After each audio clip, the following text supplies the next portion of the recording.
Ok, veamos este seminario que hemos titulado como el recorte de tipos, tasas de interés del Banco Central Europeo de junio es un trato cerrado. Así se ha denominado, ya que hemos visto cómo varios banqueros centrales del BCE han decidido decir, hey, vamos a recortar 25 puntos básicos, pero hemos visto cómo un euro se ha fortalecido, lo que podría divergir en las distintas opiniones por qué no se está debilitando. Bueno, eso vamos a analizar el día de hoy, qué es lo que esperamos para esta reunión del 6 de junio y ver cuáles son los aspectos más relevantes. Así que, como es habitual, voy a desactivar mi cámara para que ustedes vean la totalidad de la presentación. Voy a ir activándola parcialmente cuando me quiera referir directamente a ustedes y vamos a ello. Ok, como les comentábamos, ya se espera que el Banco Central reduzca las tasas. Ahora, el interés está en qué puede suceder después. Entonces, ¿qué sigue? ¿Qué esperamos al Banco Central después de esta decisión? Bueno, primero entendamos el contexto macroeconómico que está viviendo la zona euro, que difiere de lo que está viviendo Estados Unidos. Tuvimos datos de IPC la semana pasada, en donde vimos datos que eran bajos, donde vemos que las presiones inflacionarias son mucho menores que en Estados Unidos. Y es por eso que yo les digo, el escenario es distinto, donde veíamos que a corto plazo las bolsas europeas presentaban un mayor potencial. Pero vimos un dato que alertó al mercado y hablamos de la inflación subyacente, que vemos que superaron ligeramente la expectativa tanto en Alemania como en la zona euro en general. Pero estos datos, que son datos puntuales, aún no vemos que cambie la expectativa de recorte para el 6 de junio. Es decir, hablamos de esto. Hablamos que Europa ha tenido un gran labor para llevar la inflación cercana al 2%. Vemos como Alemania está en el 2,2 y la zona euro en general en el 2,6.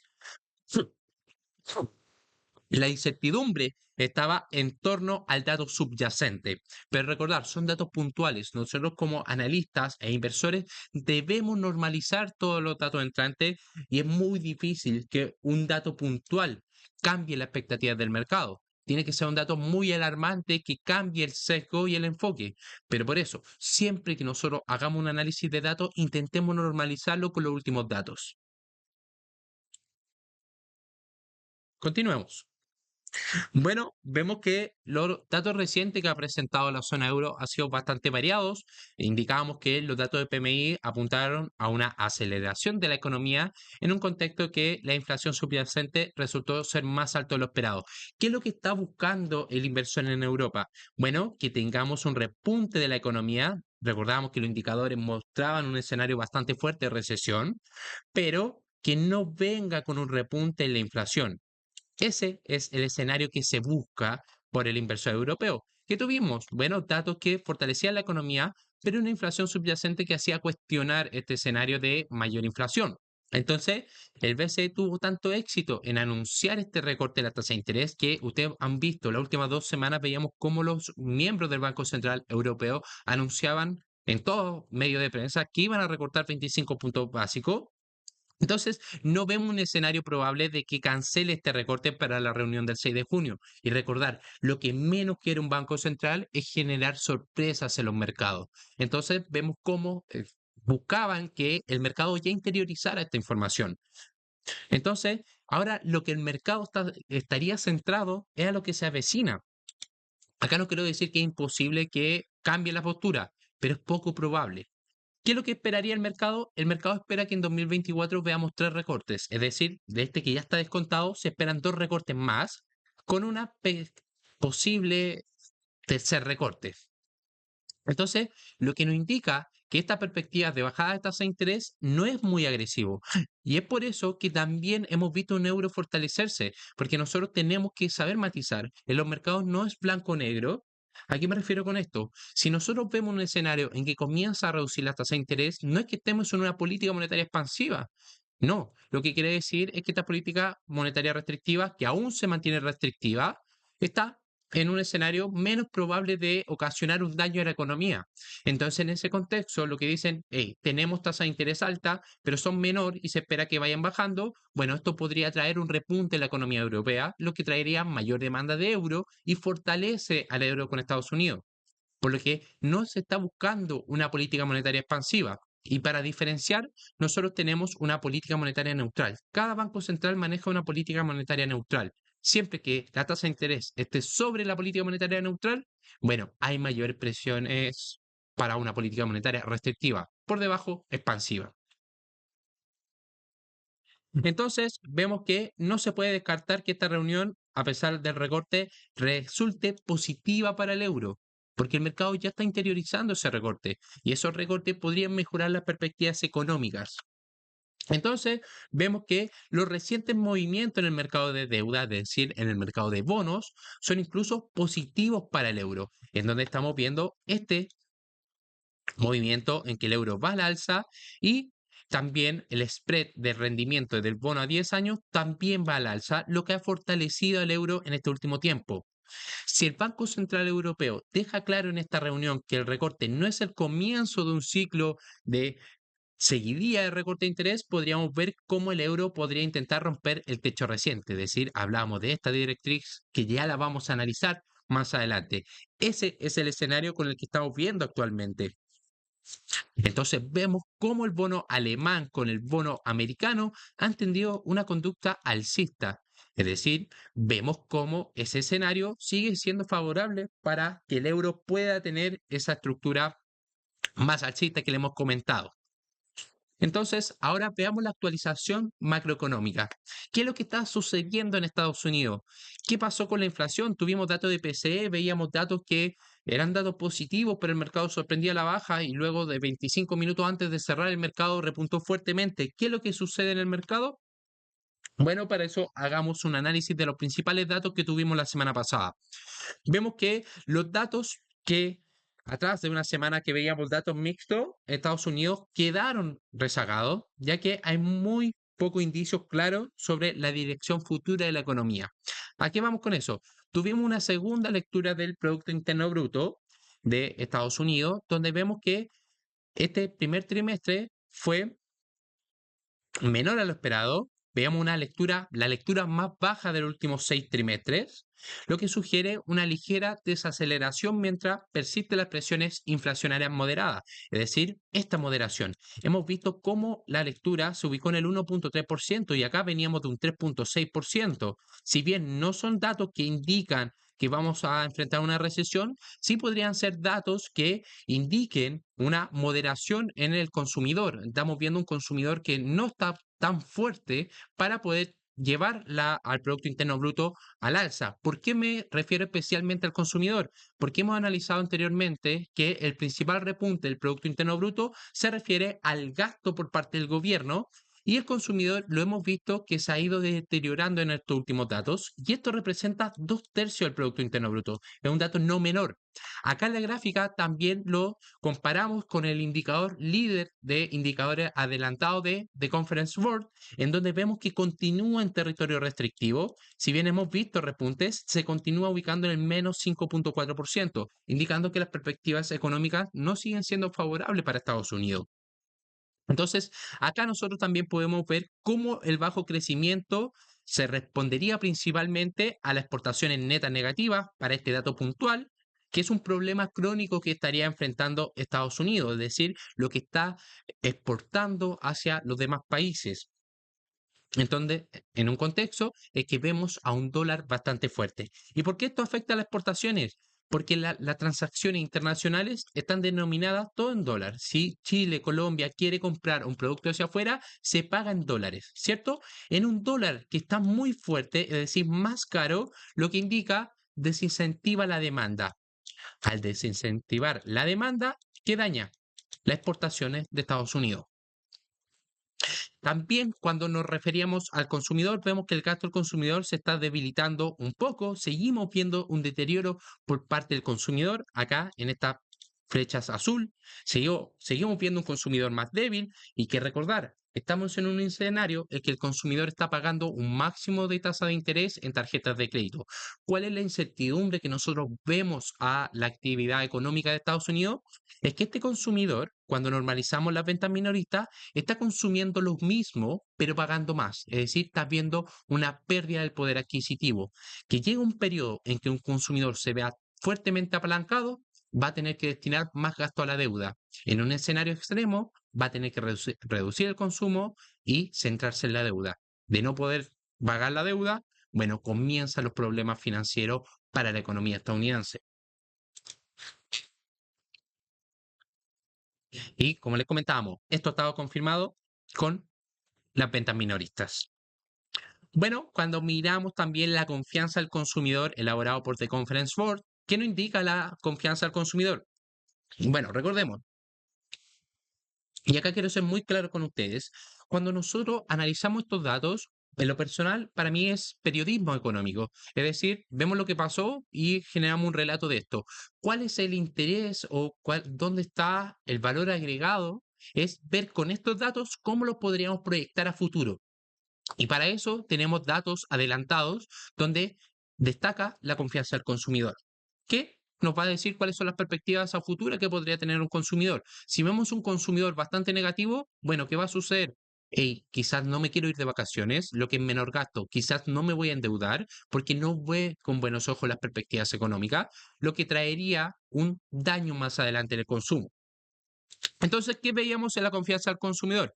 Vemos que se ha estado recuperando después de un retroceso considerable. Veíamos de estas caídas en donde la confianza del consumidor ha mostrado mayores fortalezas levemente. Los datos se están comportando por encima del consenso con la situación actual y con este índice principal alejado de, en el corto plazo, de buscar una desaceleración del mercado. Es decir, vemos cómo el consumidor no se ve deteriorado en sus perspectivas actualmente. Entonces vemos que el índice de las expectativas, en cambio, a pesar de este aumento que hemos visto, sigue por debajo del umbral de los 80. Hablamos de esta línea verde, en donde vemos que podría considerarse una de las medidas de recesión. ¿Cuál es nuestro problema en la expectativa? Bueno, cuando vemos la confianza del consumidor en la línea azul se mantiene estable, 102. Cuando vemos los escenarios de recesión, tiende a ser cuando esta el lado de la situación actual continúa por debajo de la línea de 100. Aún no vemos eso, pero lo que nos está diciendo cuidado serían las expectativas que hay en torno al consumidor. Vamos a mirar el oro, tranquilos chicos. Siempre lo vamos a repasar los días lunes y viernes en el aspecto intradiario y también a largo plazo. También que estamos viendo los indicadores regionales de Estados Unidos, vemos que no se muestran cambios significativos con respecto al mes pasado. Y el último informe de PMI salió muy alto, lo que muestra un crecimiento bastante bajo, pero estable por el momento. Es decir, estos datos, si bien están en territorio restrictivo, seguimos viendo esta conducta positiva en los datos adelantados de PMI. El dato más grave que tuvimos la semana pasada fue el dato de PMI de Chicago, en donde veíamos una de las menores lecturas y se desplomó a niveles mínimos de la pandemia COVID. Este dato, estamos viendo cómo el PMI manufacturero de Chicago, centrado en Chicago, ha mostrado un escenario que muestra un daño en la economía y debería ser preocupante. Si bien acá nosotros podemos matizar y decir, hey, es solo un estado, que el estado de Chicago en Estados Unidos, que ha mostrado este deterioro, esta lectura es bastante grave donde nosotros nos muestra baja actividad económica en Chicago. También cuando vemos los subíndices de precios de este indicador, es decir, la medida inflacionaria, vemos que también tuvieron un desempeño bajo, dada la alta correlación de los informes históricos. Existe la posibilidad de una ligera caída en los indicadores ISM que tendremos esta semana. También cuando vemos la lectura de PCE, que era el dato de referencia de la semana pasada, vemos que estuvo cerca de la expectativa a un 2,8% intermensual y vemos que mensualmente los precios aumentaron un 2,49%, lo que formalmente llevó al índice por un tema estadístico a situarse en el 0,2. Es decir, si hubiera salido un 2,60%, es decir, hablar de algunas décimas por sobre, veríamos que estaba en línea a lo que esperaba el mercado. No fue un dato muy relajante en la presión inflacionaria, pero esto provocó una reacción positiva por parte del mercado, producto de que se está normalizando la tasa de inflación. También, ¿qué significa? ¿Qué esperaríamos ahora para la inflación de Estados Unidos?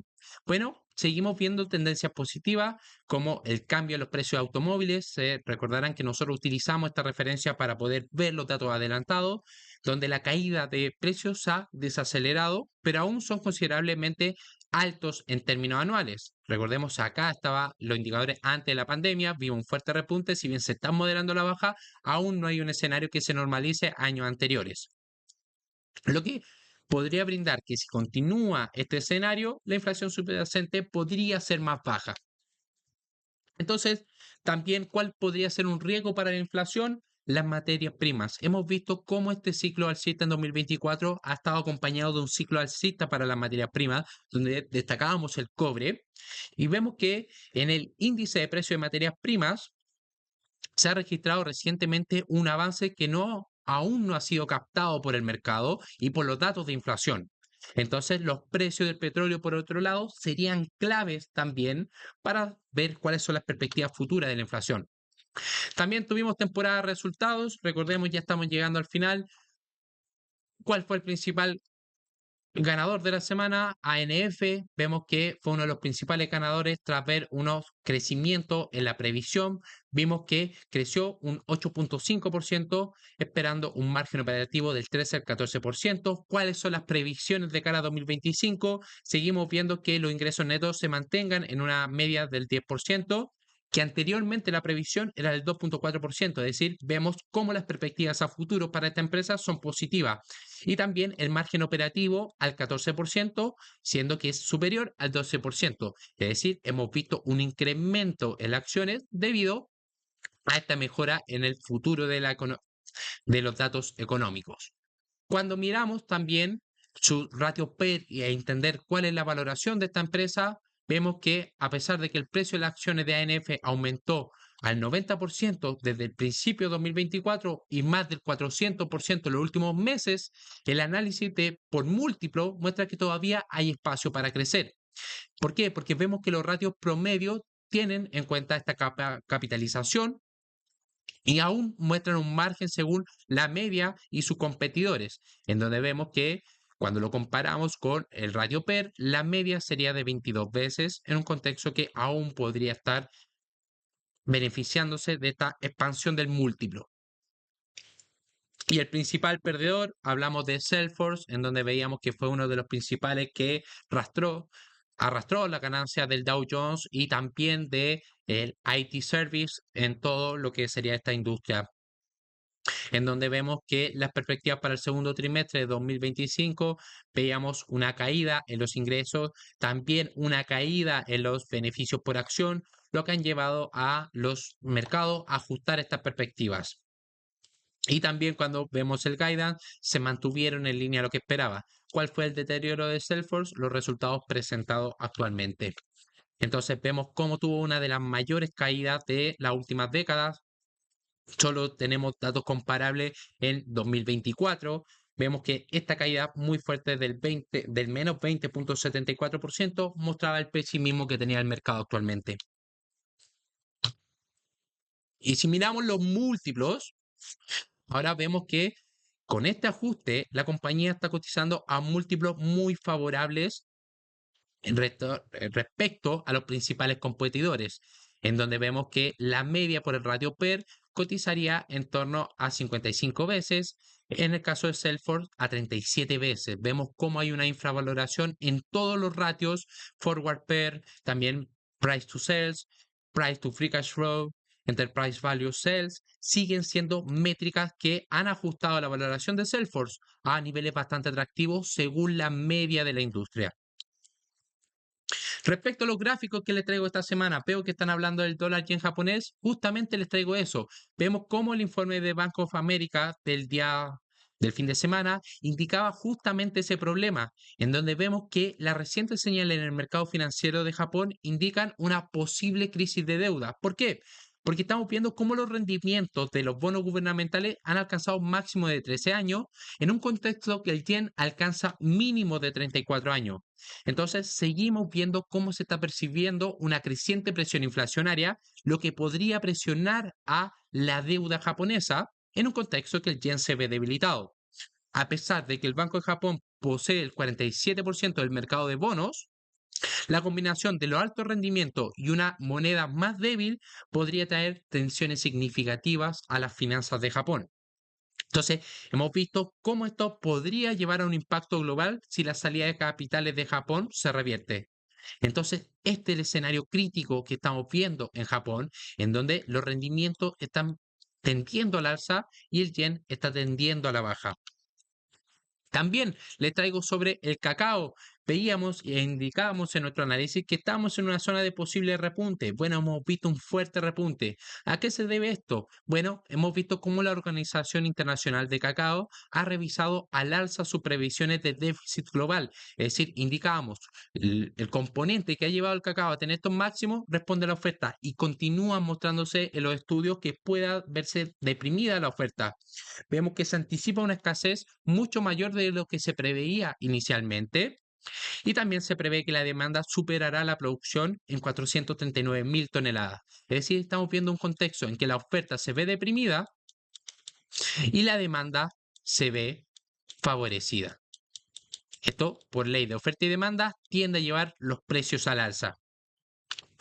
¿Qué ha sucedido con el petróleo? Bueno, teníamos este dato principal en torno a un nivel clave, teníamos una estructura de hombro, cabeza a hombro. El problema lo que ha pasado fue la reunión de la OPEP+.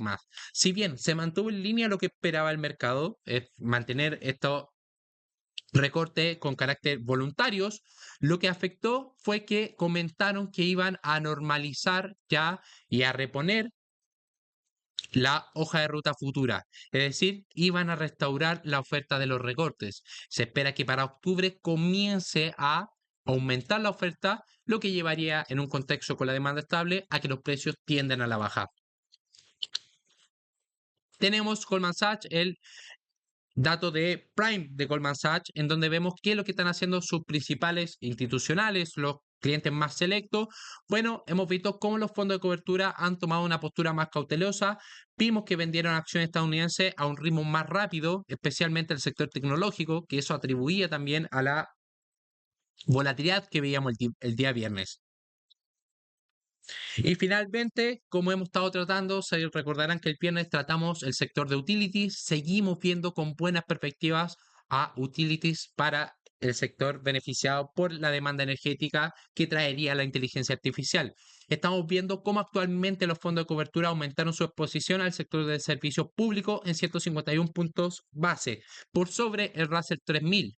Este dato. Seguimos viendo cómo los institucionales continúan aferrándose al sector utility. También vemos que las estimaciones de crecimiento en las ganancias para el sector de la empresa de servicios públicos para 2026 han sido revisadas al alza en 1%. Seguimos viendo cómo las perspectivas siguen siendo favorables. También en Europa las empresas de servicios públicos están rezagadas con un índice donde el 40% está compuesto por Iberdrola, Enel y National Grid, que son principales empresas que podrían verse favorecidas. Y finalmente, eso, les traigo cómo los inversores están expresando esta posible preocupación de una posible desaceleración. Sin embargo, utility podría ser uno de los sectores beneficiados.